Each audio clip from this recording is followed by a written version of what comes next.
Mercedes-Benz are always equipped with alloy wheels and often come with a steel mini spare tire. Since the steel wheel is significantly thinner than the alloy wheel, the vehicles are typically equipped with a second set of short lug bolts stored with the spare tire or the tire changing tools. Check the owner's manual and the spare to help determine if there are short lugs that must be installed with the spare tire. If the long lug bolts are used on a vehicle that requires the shorter bolts, then the longer bolts will hit the parking brake mechanism and cause expensive damage to the vehicle.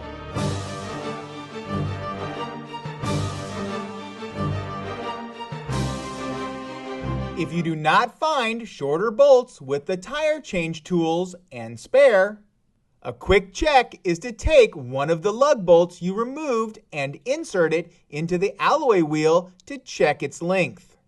Do the same with the spare. Compare the number of threads exposed with the bolt through the flat tire and through the spare tire.